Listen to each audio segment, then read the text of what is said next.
I want to say a huge thank you to everyone who's put the kettle on and shared a cuppa for Australia's biggest morning tea. 28,000 Victorians are diagnosed with cancer every year. That means every day 76 Victorians are hearing the words, "You have cancer."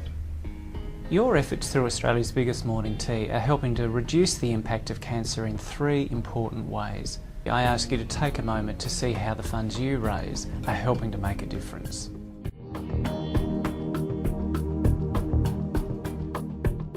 Hi, I'm the head of the Research Management Unit here at the Cancer Council Victoria, and my role is a fantastic one because what I get to do is to make sure all the money that's raised for research in events like Australia's biggest morning tea, I get to spend it.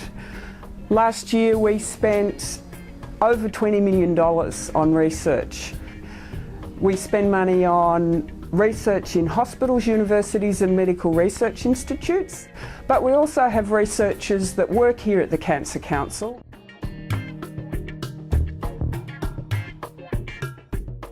Competitive side of it is we get over 100 applications every year and only the top 10 or 12 get funded.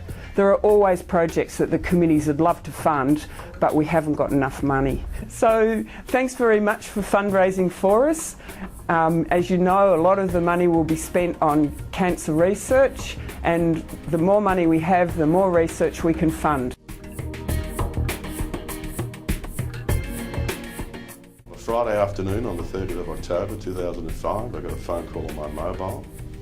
The urologist said, "Paul, you've got prostate cancer."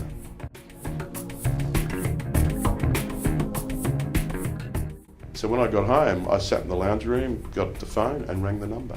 And it was one of the best things I've ever done, because within 48 hours of ringing that number, I had spoken to 4 guys who were all similar age. You know, these weren't 75-year-olds, because what the Cancer Connect program people were able to do was match you with guys that are in your situation, age, family, kids, etc. And these were people that, like me, had been diagnosed with prostate cancer, guys, and who I was talking to, and they were very much alive.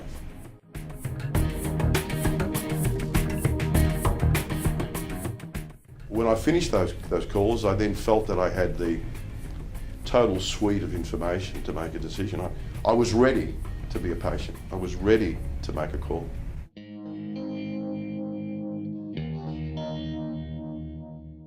Cancer Council only exists through the generosity of people who put their hand in their pocket.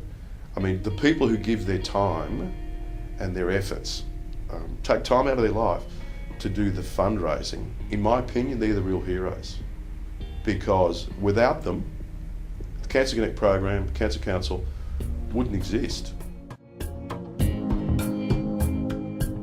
So the impact that we aim to have on the community is to actually decrease the number of people who are getting cancer, and also to increase the number of people who are found to have cancer, increase that at an earlier stage, which improves survival.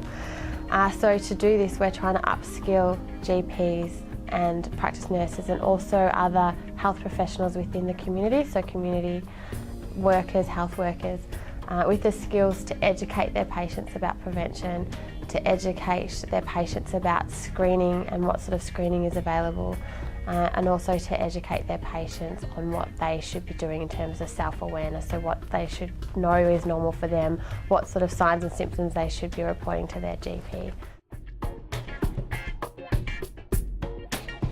Thank you to all of those who fundraise and raise money for the Cancer Council. It really helps us to provide the level of education and resources to general practice and the primary health sector to reduce the impact of cancer on our community. Whether you've got together with friends or family at home, organised a break at work, or got together with teammates at the local sports club, every cup counts.